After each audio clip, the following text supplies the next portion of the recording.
भटकी व रस्त्यावर फिरते कलाकार सोंगाड्या बहुरूपी रस्ता व फुटपाथवर आपली कला सादर करून संसार चालविणारे अलमारी भटकी फिरते कलाकारांना मासिक अनुदान मिळावे, त्यांना राहण्यासाठी हक्काचे स्वतःचे घर मिळावे, तसेच त्यांच्या मुलांना शिक्षण सुविधा व नोकरी मिळवून द्यावी या मागणीसाठी सुवर्ण सौदेवरती सर्व भटकी फिरते कलाकार हजारोच्या संख्येने वेशभूषा करून रंगरंगोटी करून सुवर्ण सौदेवरती निवेदन देण्यासाठी बहुसंख्येने उपस्थित होते। सर्वांनी आपली मागणी व्यक्त केले व सर्वानुमते निवेदन आमदार सी.टी. रवी, विरोधी पक्षनेते आर. अशोक व भागीरथी मॅडम व इतर मान्यवरांना निवेदन देण्यात आला। यावेळी या कलाकारांनी त्याच ठिकाणी आपली कला मान्यवरांना दाखवून कडक लक्ष्मीच्या रूपाने त्यांनी फटका मारून घेत होते। बहुरूपीने हातात आयुध घेऊन हावभाव केले व जादू खेळ दाखवून त्या सर्वांनी शंख घंटा वाजवीत घोषणाबाजी करीत बहुसंख्येने निवेदन देण्यात आले। त्यावेळी आमदार विरोधी नेत्यांनी आपली प्रतिक्रिया व्यक्त केली आहे। शिवा न्यूजसाठी शिवानंद वशेदार।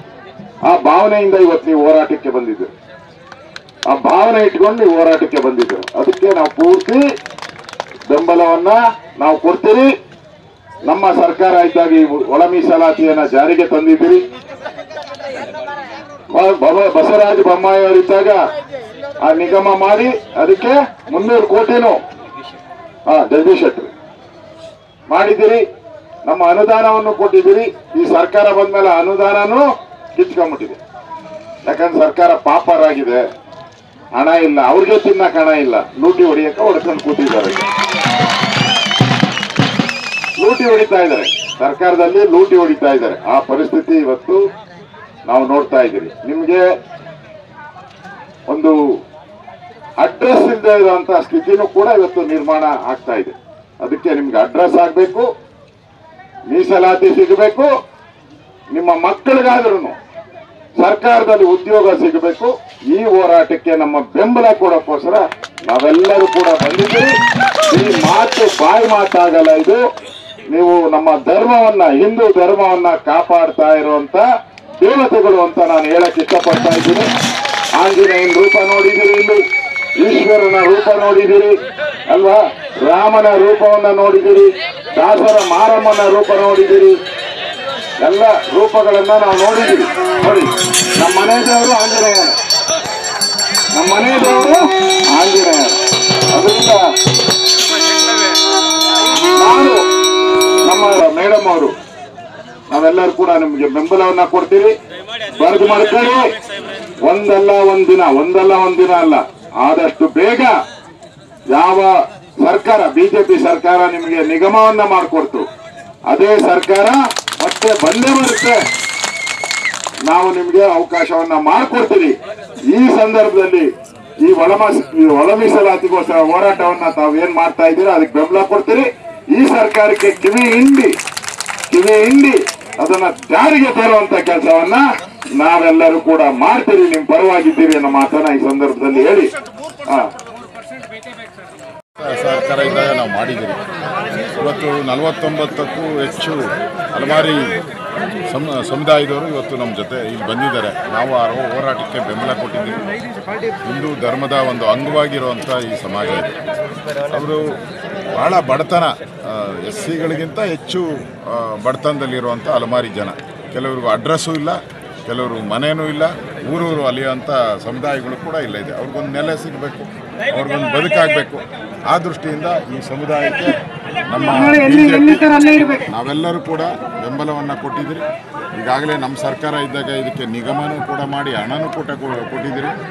ಜಗದೀಶ್ ಶೆಟ್ಟರ್ ಅವರು ಮುಖ್ಯಮಂತ್ರಿ ಆಗಿದ್ದಾಗ ನಾವು ಅನುದಾನ ಕೊಟ್ಟದ್ದನ್ನು ಕೂಡ ಈ ಕಾಂಗ್ರೆಸ್ ಸರ್ಕಾರ ಬಂದು ವಾಪಸ್ಸು ಪಡೆದಿದೆ। ಅದರಿಂದ ಈ ಒಳ ಮೀಸಲಾತಿಗೆ ನಾವು ಆಗ್ರಹವನ್ನು ಮಾಡ್ತೀವಿ, ಇವ್ರಿಗೂ ಸಹ ಹೆಚ್ಚು ಪ್ರಾಧಾನ್ಯತೆ ಸಿಗಬೇಕು ಅನ್ನೋದು ನಮ್ಮ ಎಲ್ಲೋ ಒಂದು ಕಡೆ ಒಂದೇ ಜಾತಿಗೆ ಸೀಮಿತ ಆಗಿದೆ ಅಂತ ಸರ್ಕಾರ। ಖರ್ಗೆ ಅವರು ಆ ಥರ ಮಾಡಿದ್ದಾರೆ। ಈ ನಾವು ಮಾಡಿದಂಥ ನಿಗಮದಲ್ಲಿ ಖರ್ಗೆ ಅವರು ಅವ್ರಿಗೆ ಬೇಕಾದಂಥ ಅವ್ರ ಏರಿಯಾದಲ್ಲಿ ಇರುವಂಥ ಸಮುದಾಯಕ್ಕೆ ಎಲ್ಲವನ್ನ ಟ್ರಾನ್ಸ್ಫರ್ ಮಾಡಿದ್ದಾರೆ। ಇವರೆಲ್ಲ ಇರೋದು ಒಂದು 5-6 ಲಕ್ಷ ಜನ, ಅದನ್ನು ತೆಗೆದುಕೊಂಡೋಗಿ ಬೇರೆ ಸಮುದಾಯಕ್ಕೆ ಸಿಗೋದು ಮಾಡಿದ್ದಾರೆ, ಅದು ಕೂಡ ಒಳ್ಳೆಯದಲ್ಲ। ಇದನ್ನು ಕೂಡ ಚರ್ಚೆಯ ಒಂದು ವಿಚಾರ ನಾವು ಮಾಡ್ತೀವಿ। ಕೆಲವೊಂದು ಕಡೆ ಜಾತಿ ರಾಜಕಾರಣ ಮಾಡ್ತಿದ್ದಾರೆ ಸರ್, ಡೌಟೇ ಇಲ್ಲ. ಬಡವನಿಗೆ ಬಲ ಕೊಡಬೇಕು ಅಂತ ಹೇಳುತ್ತೆ, ಬಲಾಢ್ಯನಿಗೆ ಬಲ ಕೊಡಬೇಕು ಅಂತ ಹೇಳೋದಿಲ್ಲ. ಹಾಗಾಗಿ ಇವರೇನು ನ್ಯಾಯಯುಕ್ತ ಬೇಡಿಕೆಗಳಿದ್ದಾವೆ ಅವುಗಳನ್ನು ನಾವು ಆಯಾವಾಚ ಮನಸ್ಸು ಬೆಂಬಲಿಸ್ತೀವಿ. ವಿಧಾನಸಭೆ ಮತ್ತು ವಿಧಾನ ಪರಿಷತ್ತಿನಲ್ಲೂ ನಾವು ಅವರ ಪರವಾಗಿ ಧ್ವನಿ ಎತ್ತೀವಿ, ಹೋರಾಟ ಮಾಡ್ತೀವಿ. ಈ ಸಮುದಾಯದಲ್ಲಿ ಇದುವರೆಗೂ ಒಬ್ಬ ಕ್ಲಾಸ್ ಒನ್ ಆಫೀಸರ್ ಆಗಿಲ್ಲ, ಅವರಿಗೆ ಒಂದು ನಿರ್ದಿಷ್ಟ ವಾಸಸ್ಥಳನೂ ಇಲ್ಲ. ಎಷ್ಟು ಕಾಲ ಇನ್ನೂ ಹಾಗೆ ಇರಬೇಕು? ನಮ್ಮ ಭಾರತ ಆತ್ಮನಿರ್ಭರ ಆಗಬೇಕು ಅಂದರೆ ಬಡವ ಬಲಾಢ್ಯನಾಗಿದೆ ಭಾರತ ಹೇಗೆ ಸ್ವಾವಲಂಬಿ ಆಗೋಕ್ಕೆ ಸಾಧ್ಯ? ಹಾಗಾಗಿ ಇವ್ರಿಗೆ ಸ್ವಾವಲಂಬಿ ಬದುಕು ಕಟ್ಕೊಡೋದಕ್ಕೆ, ಇವರಿಗೆ ಒಂದು ನೆಮ್ಮದಿಯ ಬದುಕು ಕಟ್ಕೊಡೋದಕ್ಕೆ ಭಾರತೀಯ ಜನತಾ ಪಾರ್ಟಿ ಬದ್ಧವಾಗಿದೆ. ಹಾಗಾಗಿ ಅವರಿಗೆ ಅವರ ಹೋರಾಟಕ್ಕೆ ನಾವು ಬೆಂಬಲ ವ್ಯಕ್ತಪಡಿಸಿ ಬಂದಿದ್ದೇವೆ. ಸರ್, ಈಗ ಉತ್ತರ ಕರ್ನಾಟಕ ಬಗ್ಗೆ ಚರ್ಚೆನೇ ಆಗ್ತಾ ಇಲ್ಲ. ಇಲ್ಲಿ ಬೆಳಗಾವಿಯಲ್ಲಿ ಅಧಿವೇಶನ ಕಾಲ ಅವರಿಗೆ ಅಧಿವೇಶನ ನಡೆಸೋ ಉದ್ದೇಶನೇ ಇದ್ದಂಗಿಲ್ರಿ. ನಾವು ಇಡೀ ಸದಸ್ಯರು BJP ಸದಸ್ಯರು ಇನ್ನೂ ಒಂದು ವಾರ ಮುಂದುವರಿಸಿ ಅಂತ ಹೇಳಿದ್ವಿ. ಆದರೆ ಅವ್ರ ಸಕಾರಾತ್ಮಕ ಸ್ಪಂದನೇ ಇಲ್ಲ. ಈ ಕನ್ನಡ ಸಾಹಿತ್ಯ ಸಮ್ಮೇಳನ ನಡೀತಿರೋದು ನಿಜ. ಯಾರು ಹೋಗ್ತಾರೆ? ಇಡೀ ಎಲ್ಲರೂ ಹೋಗ್ತೀವಾ? ಮುಖ್ಯಮಂತ್ರಿ ಹೋಗಿ 1 ಗಂಟೆ ಹೋಗಿ ಬಂದರೂ ಸಾಕಪ್ಪ, ಯಾರೋ ಗೆಸ್ಟ್ ಇದ್ದವರು ಹೋಗಿ ಬಂದರೂ ಸಾಕಪ್ಪ, ಎಲ್ಲರೂ ಹೋಗ್ತೀವಾ? ಆದರೆ ಅದಕ್ಕೋಸ್ಕರ ನಾವು ವಿಧಾನಸಭೆ ಅಧಿವೇಶನವನ್ನೇ ಮೊಟಕುಗೊಳಿಸೋದು ಎಷ್ಟು ಮಟ್ಟಿಗೆ ಸರಿ? ಉತ್ತರ ಕರ್ನಾಟಕದ ಬಗ್ಗೆಯೂ ಚರ್ಚೆ ಇಲ್ಲ, ಸಮಗ್ರ ಕರ್ನಾಟಕದ ಬಗ್ಗೆಯೂ ಚರ್ಚೆ ಇಲ್ಲ. ಇವತ್ತು ನೂರಾರು ಸಂಘಟನೆಗಳು ಬೀದಿಗಿಳಿದು ಹೋರಾಟ ಮಾಡ್ತಾ ಇದ್ದಾರೆ. ಜನಾಕ್ರೋಶ ಅದು ಕಾನೂನು ಸುವ್ಯವಸ್ಥೆಗೆ ಧಕ್ಕೆ ತರುವ ಹಂತಕ್ಕೆ ಮುಟ್ಟೋಕ್ಕೆ ಮುಂಚೆ ಅವರಿಗೆ ಸ್ಪಂದಿಸಬೇಕಾಗಿರ್ತಕ್ಕಂಥ ಸರ್ಕಾರದ ಕರ್ತವ್ಯ. ಆ ಸ್ಪಂದನೆ ಇಲ್ಲದೆ ಇರುವಂಥ ಸ್ಥಿತಿಗೆ ಸರ್ಕಾರ ತಲುಪಿದೆ. ಸರ್, ಸಂತೋಷ್ ಲಾಡ್ ಹೇಳ್ತಾರೆ BJP ಅವರು ಉತ್ತರ ಕರ್ನಾಟಕ ಚರ್ಚೆ ಬಗ್ಗೆ ಪತ್ರನೇ ಕೊಟ್ಟಿಲ್ಲ, ಹೆಂಗೆ ಚರ್ಚೆ ಮಾಡ್ತಾರೆ ಅಂತ ಹೇಳ್ತಾರೆ ಸರ್. ಸಂತೋಷ್ ಲಾಡು ಈ ನಮೂನೆ ಸುಳ್ಳು ಹೇಳ್ತಾರೆ ಅಂತ ಗೊತ್ತಿಲ್ಲ. ಸುಳ್ಳು ಮನದೇವ್ರು ಮಾಡ್ಕೊಂಡವ್ರು ಮಾತ್ರ ಹಿಂಗೆ ಹೇಳೋಕ್ಕೆ ಸಾಧ್ಯ. ಸುಳ್ಳನ್ನೇ ಮನದೇವ್ರನ್ನಾಗಿ ಕಾಂಗ್ರೆಸ್ ಪಾರ್ಟಿ ಮಾಡ್ಕೊಂಡಿದೆ, ಹಂಗಾಗಿ ಈ ರೀತಿ ಸುಳ್ಳು ಹೇಳ್ತಾ ಇದ್ದಾರೆ. ಹಾಗಾಗಿ ತಾವು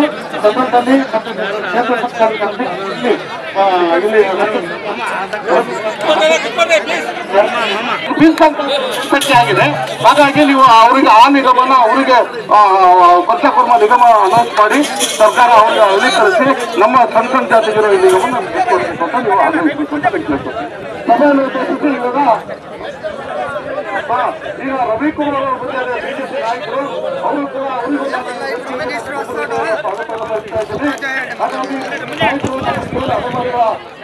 ತಮ್ಮಲ್ಲಿ ತೋರ್ಕೊಂಡಿದ್ದೀವಿ. ಅದು ನೀವು ರಾಜ್ಯ ಸರ್ಕಾರಕ್ಕೆ ಕೇಂದ್ರ ಸರ್ಕಾರಕ್ಕೆ ಮುಟ್ಟಬೇಕು, ನಮ್ಮ ಬೇಡಿಕೆಗಳು ಹಕ್ಕೊತ್ತಾಯಗಳು ಈಡೇರಿಸಿಕೊಳ್ಬೇಕು ಅಂತ ತಮ್ಮಲ್ಲಿ ಅದನ್ನು ಉದ್ದೇಶಿಸಿ ಮಾತಾಡಬೇಕಂತ ರವಿಕುಮಾರ್ ಅವರು ಮಾತಾಡ್ತಾರೆ. ನಿಮ್ಮೆಲ್ಲರಿಗೂ ಕೂಡ ಈ ಸಂದರ್ಭದಲ್ಲಿ ನಿಮ್ಮ ಪಾದಗಳಿಗೆ ನಮಸ್ಕಾರ ಮಾಡಿ ಅಭಿನಂದನೆಯನ್ನು ಸಲ್ಲಿಸ್ತೇನೆ. ಕುತ್ಕೊಂಡ್ಬಿಡಿ, ಎಲ್ಲ ಇಲ್ಲಿರೋರು ಕುತ್ಕೊಂಡ್ಬಿಡಿ, ದಯವಿಟ್ಟು ಕುತ್ಕೊಳ್ಳಿ.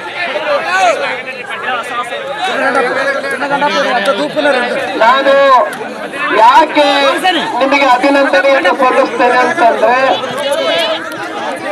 ಇಲ್ಲಿರೋರೆಲ್ಲರೂ ಕೂಡ 100ಕ್ಕೆ 100 ಬಡವ. ಎರಡನೇ ಉದ್ದೇಶ ಯಾವ್ದಕ್ ಬಂದಿದ್ದೀರಿ ಅಂತ ಹೇಳಿದ್ರೆ, ನಮಗೆ ಕೊಟ್ಟಿರ್ತಕ್ಕಂಥ ಮೀಸಲಾತಿ ಪ್ರಮಾಣ ಏನಿದೆ ಅದು ಬಹಳ ಕಡಿಮೆ ಇದೆ, ಅದನ್ನ ಜಾಸ್ತಿ ಮಾಡಬೇಕು ಅನ್ನುವಂಥ ಉದ್ದೇಶದಿಂದ ಬಂದಿದ್ದೀರಿ.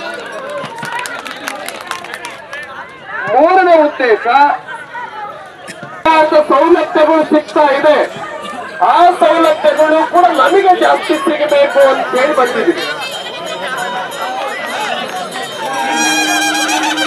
ಆದ್ರಿಂದ ಒಂದ್ಸರಿ